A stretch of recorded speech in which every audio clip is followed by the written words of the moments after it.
Hi guys, we're back. Okay, so to get started, the first thing we're gonna do is get some of our gel medium out here and put it down here so we can start getting ready. We're gonna do the base of our canvas. So because I'm gonna show you on a 16 by 20, I'm gonna get quite a bit out here. So there you go. Okay. Now, I think what I want to do, I'd like to do a blue background and then maybe like a tree or a tree bush or a flower bush or something, and then maybe like an orange color off of it. So what we're going to do, like I said, I'm going to use this phthalo blue, this one from Nova. You can use Dick Blick, you can use whatever you like, and I want to make sure that I do not mix the colors out of my cans and get them all not so good with each other. Okay, so here I am adding. Now, like I told you, I'm using my plastic palette knives to go ahead and mix this up. Now, what I really like and what I think looks really great on these is when you have the center of your canvas looking a little bit lighter. So your backdrop, it's going to draw the eye to the background in the middle. So now I've gone ahead and made this pretty good. I'll give you an idea. I love this color. It's beautiful. It mixes really well. Isn't that nice? Pretty blue. Pretty blue. Okay, so this is a phthalo. Like I said, don't be hooked on phonics. Just kidding. Don't be hooked on the idea that this is the only kind that you can use. If you have another blue that you really love, it's always fun to experiment and try the different colors together. So what I would like to do is mix in a little bit of white. But what I'm going to do is I only want to do that on part of it. So I'm going to move just a small section right over here. And I'm going to use a separate one. Remember I said don't mix. Right here. And I'm just going to do a little droppy drop. Here we go. Right there. Okay. There we go. Okay. Now I can use this. The plastic's really easy to wipe off too, which I love. So I have a huge thing. I forgot to tell you, you're going to need paper towels, or let's say you just have one rag that you want to use, but I would kind of use paper towels. That is, if you have them. Okay, so you're going to mix that up. Okay. Now, what I also like is when your background maybe isn't all just one color. So the first one we're going to do on a nice clean canvas. So we're going to use this one, this 16 by 20. And what I'm going to do is I am actually going to slide the paint part forward. So you will be able to see exactly what I'm doing. So what I'm going to do, I'm going to use, since I'm doing a 16 by 20, I'm going to use a bigger palette knife. I'm going to use this one, but it's the same tip as what I showed you in the last segment. And I'm going to start right here. And I'm going to go ahead and pick up the paint on the back of my palette knife, and I'm going to start to put it down. And think of frosting a cake. Like, I would say that's probably the best analogy. So for those of you, and I love this part. This is awesome. You're just going back and forth. Now remember this, we're laying down the background, and then we're going to build on top of it. And we are going to paint the sides. So I'm going to go ahead and start here on this one. And I'm going to show you.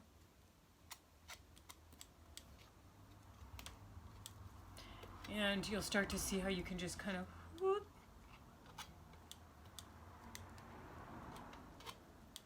Right there. Nice and smooth. And you can go back over.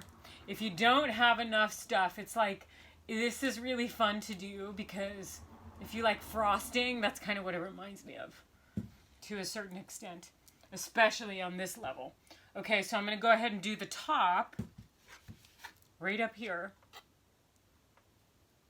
And I'm also going to go along the back and make sure that I don't have too much excess from going along with my palette knife, okay? Which is common, so don't like, oh, and what I would suggest if you're doing this at home and you don't, and you're in a space that you don't normally use for like arts and crafts or something, I would highly recommend putting down like paper or a plastic tarp or something that's going to protect whatever surface it is that you're doing it, because you're probably at home. Since we're all at home. Anyway, so when I'm talking about the back, look, sometimes your paint will go over the edge right onto the back, and then all you have to do is just scrape right along here, and that's on your back side. There you go. Then you can just use it right in here. That's right. There you go. Okay, so coming back to the top. Boop.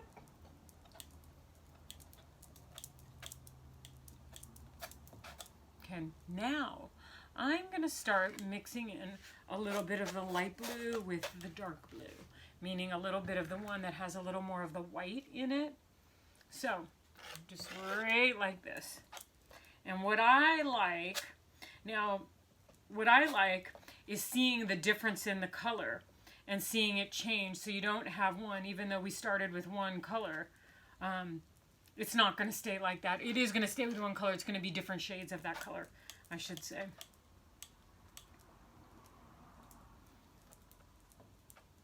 Now the majority of the lighter blue I would like to use in the center. And you'll see why. So basically, there are two different ways that you can do this. You can use your strokes in a very similar fashion, so the whole thing looks a little more, I want to say balanced or symmetrical in that way, but there's something really cool, I think, about having it go in different directions. And I'm going to show you, after we finish this, I'm going to show you another palette knife painting that actually that does that. And it's basically using different kinds of strokes going side to side and then up and down. And it gives a different kind of feel to the background. I use that on another painting. I'm going to show it to you actually right now before we go any further. And let's see, where is she? Here she is. Okay, now check out the background on this one, okay? You see how they go in different directions, side to side, up and down, and it kind of gives it a different vibe, okay?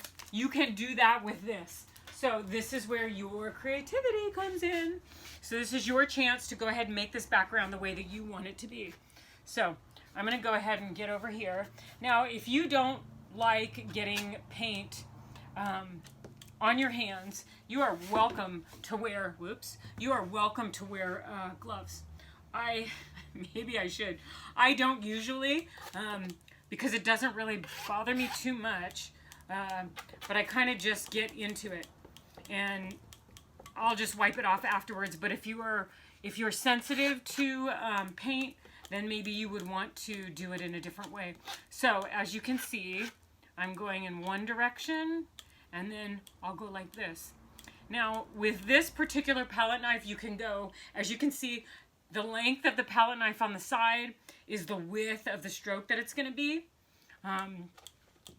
That's where if you use the bigger palette knife, like for the bigger paintings, it works really well. And plus you're covering such a large surface that especially in the beginning, you probably would want to do that. Okay, now I touch this side over here. And sometimes you can go back. What I'll do is I'll go back afterwards and work on my sides, but here I'm going to go ahead and do this. Now, let's see, I got those two. I need these two. So I'm going to turn it around like a pizza. And I'm going to go right down here. Here we go. And here we go. And there we go. Can you see that? Okay, now we got my last side over here.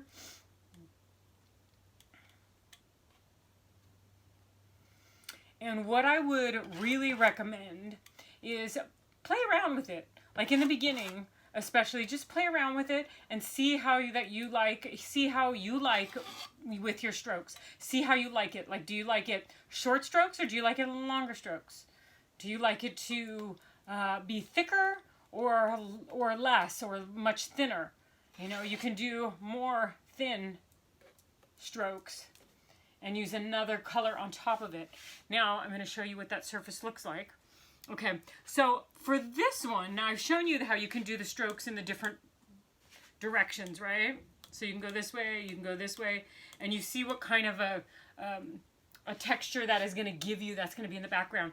But what I want to do is I want to smooth it out. I want to have something that looks a little more uniformed, shall we say. So I'm going to go in one direction, and I'm going to really have more strokes that just go longer strokes, I should say, that go all the way across. So watch how I'm doing this. Okay.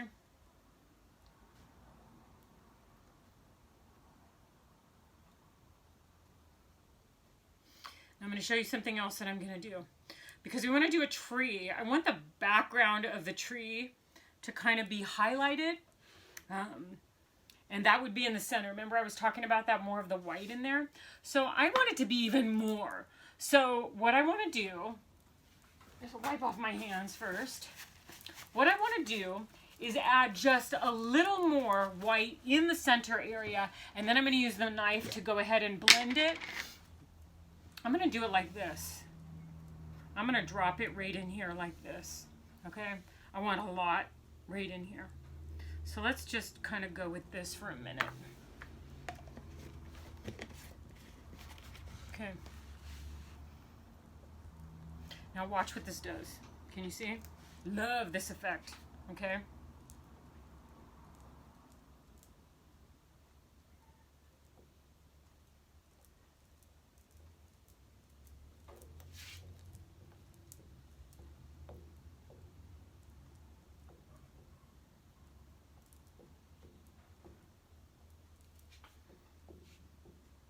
There you go. Now that's going to work for me. Something along those lines. Okay?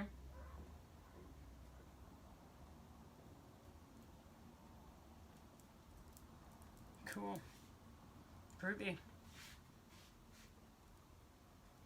I'm even try and smooth some of these out just a little bit more. Like I said, this is where you get a chance to kind of play with your paint, play with your tools,